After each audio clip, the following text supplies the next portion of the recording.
Tess. Uy, bakit naman dito natutulog to? Ayokong mawala siya sa paningin ko. Oh. Uy, umiinom ka? Gusto kong makalimot.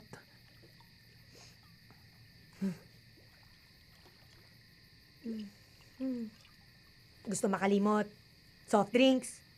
Akin na nga. Hoy, kumain ka na dun.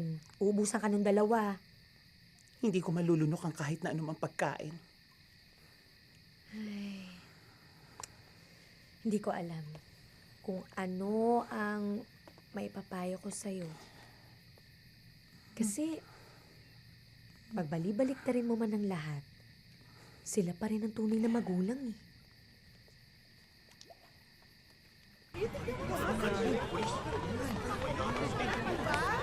Oo, basta kailangan mamaya, maayos. Sandali. Anong ginagawa niyo rito? Anong meron? Kakain kayo? Sorry, walang available na lason. Bumalik na lang kayo next year. Alam ko wala kang takot sa katawan dahil sanay ka na sa mga mukha ng mga kasama mo rito. Pero gusto kong matakot ka sa mga kasama kong pulis.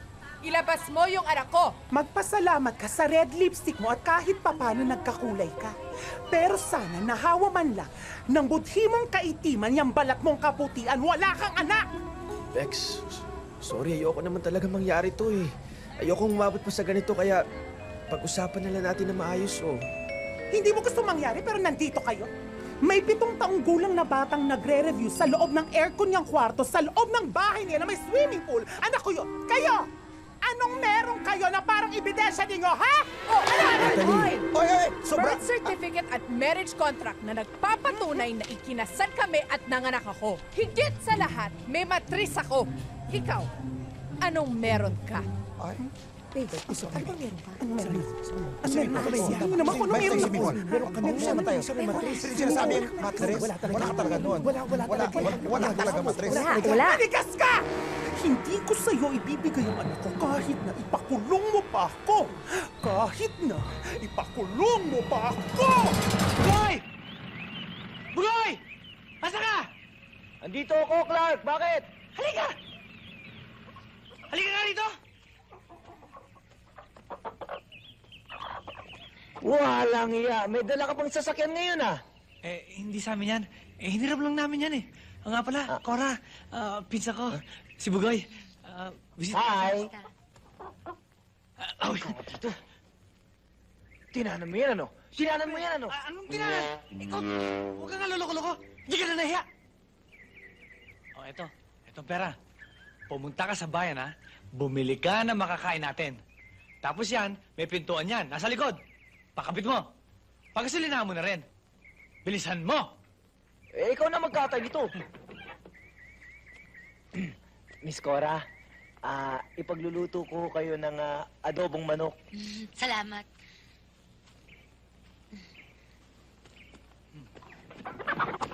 Sige na! Umalis ka na!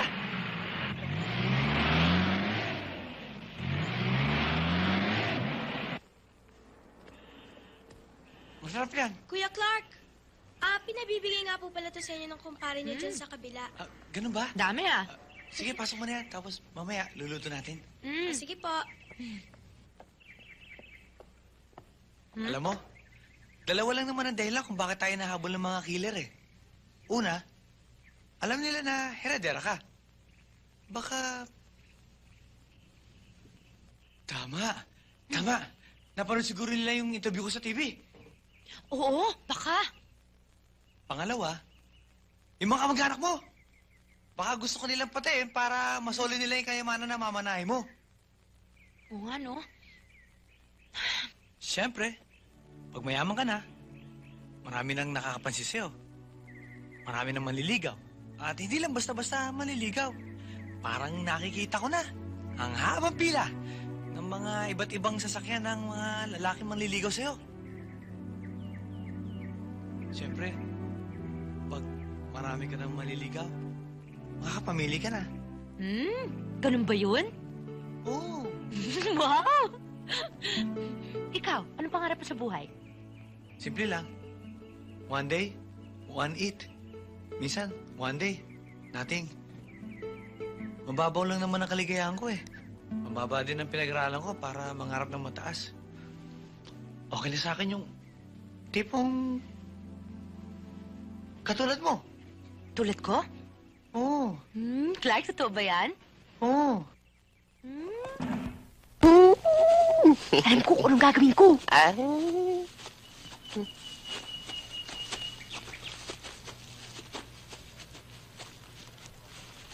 Mr. Roberto, siya nga pala si Miss Montelibano. My pleasure to meet you, ma'am. Ayos lang, Chong. Ang ibig sabihin I'm fine, thank you. How about you? Siya nga pala si Miss Montelibano, isang heredera ng mga business empire ng mga Montelibano. Na-offer namin tong lupa sa kanya nung una. Akala ko hindi ho siya interesado, pero bumalik ho siya. Kailangan mag-decide na ho kayo kung kukunin niyo itong lupang ito. Baka may mauna sa inyo. Tama nga naman yon dahil ready na ang aking pera. Sandali lang. Interesado ako, pero ano ba yung sinasabi mong espesyal sa lupa ito? Itong lupang to mayaman ho sa langis. Wala ho kaming pera para makapagpatayo ng isang oil well. Katunayan nga lang ho isang tusok niyo lang ho dito lalabas na ho ang langis. Sandali lang. Mr. Roberto, ito ho ang pruweba. Kahit itong patpat lang, napalalim lang ho ang baon, tsak lalabas ang langis. Ayan na ho. Malapit na. Ayan na. Langis!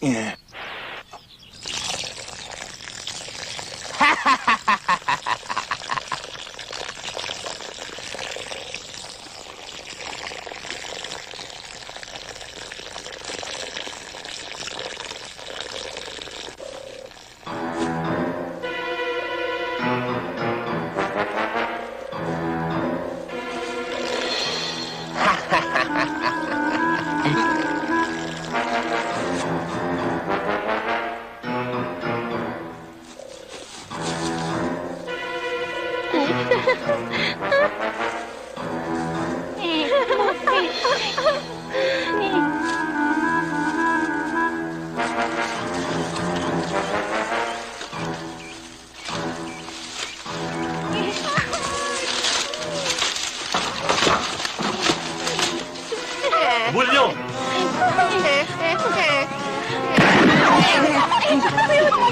Ay!